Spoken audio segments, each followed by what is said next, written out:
Hi everybody, this is Alchemist 2 and I'm back again with another book review. I just recently finished listening to an audiobook that was written by my good friend Gabriel Ramirez. And the book is called The Heart of the Night.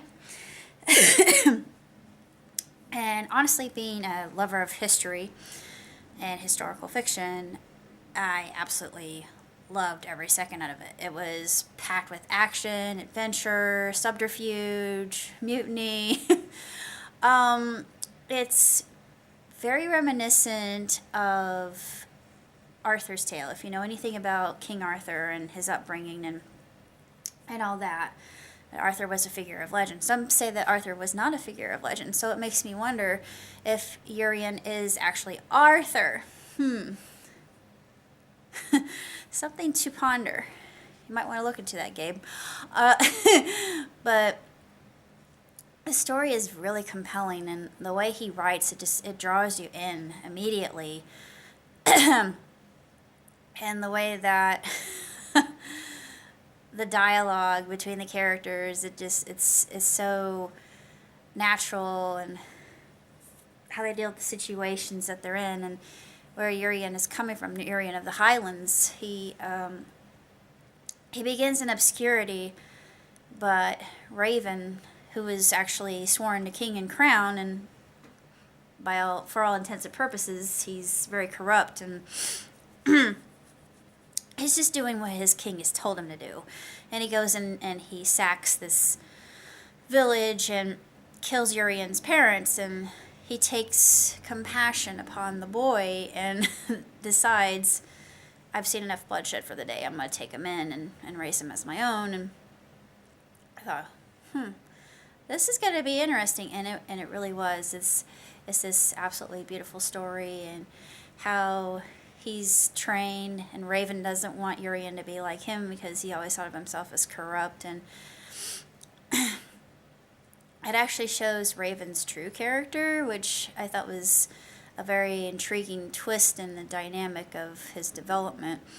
And as far as books are concerned, this is an excellent audiobook, and I wouldn't recommend it for people who might be offended by foul language, but it's sort of like George R.R. Martin, and the fact that there's quite a bit of swearing that goes on, and it's warranted swearing.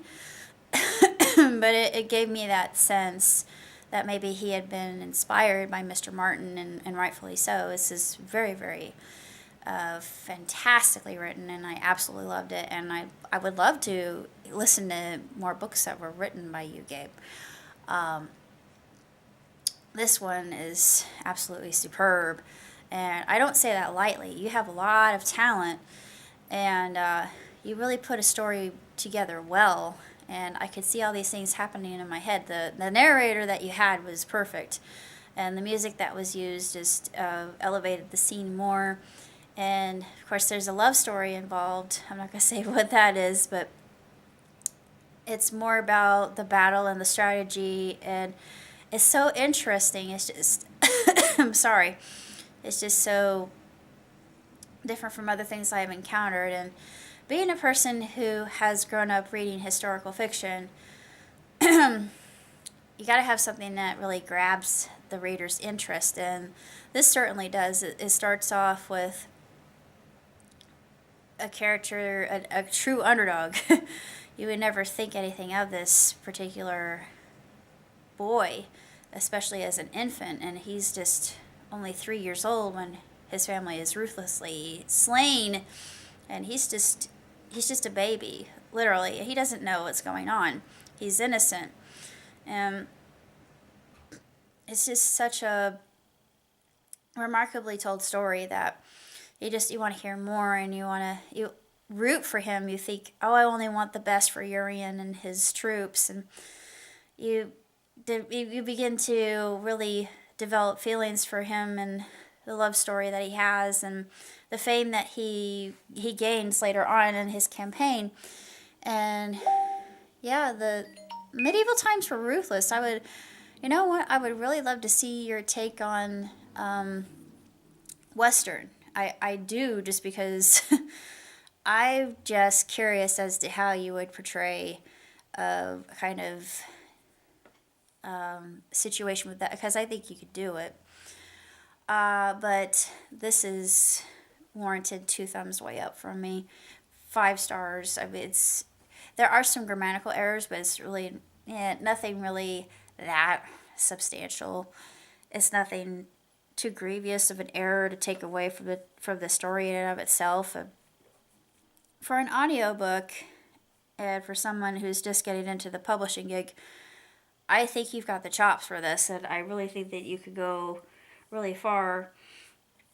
And like I said, I really hope to read or hear more of what you've written, because The Heart of the Night is a very good story, and it has some excellent morals and values in it as well. It's just presented in that kind of context, and it's all about integrity and character and who a person's really meant to be, and what love is to every person on this planet, and that it's a force that nobody can deny, and it unites us all, and it overcomes all evil. And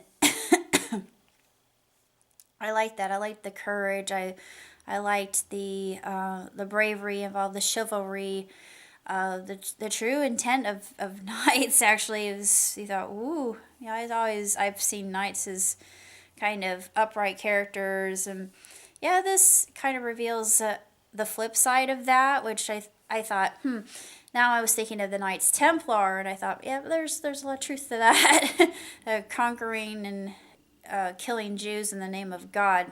Yeah, I'm not going to go into that, but I think that, Gabe, you really did your due diligence and doing a lot of research. I'm sure this took tons of research, and I'm sure you're really interested in Arthur too, because this has a lot of similarities with that story as well. And coming from a background of Arthurian legend, my grandfather's name was Art, so it's very, it is a very touching aspect to me, and I've always resonated with it, especially just the whole Merlin concept is more me. Of course, being alchemist too, duh.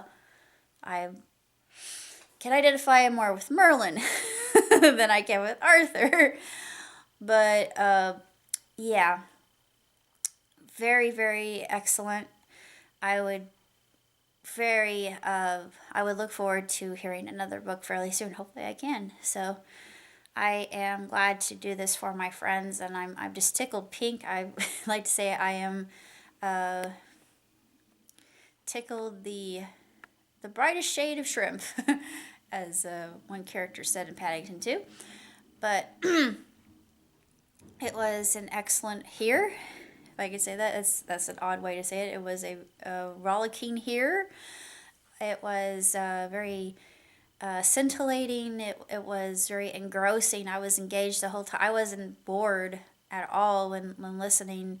And I could see all these characters in my head. I had certain visions of what they looked like. And it really reminded me of Game of Thrones quite a bit. I saw a lot of that in there. It reminded me of just a lot of the really in-your-face kind of gallows humor, very black humor that I'm used to experiencing in a show like that. So I'm thinking that, Gabe, you got your inspiration from GOT. Maybe. I don't know. I was just going out on a limb. But that's pretty much all I have to say about Heart of the Night. And I sincerely enjoyed it. And thank you so much for trusting me with reviewing it. And I'm very touched by that. Live long and prosper. Ciao, Tootsie.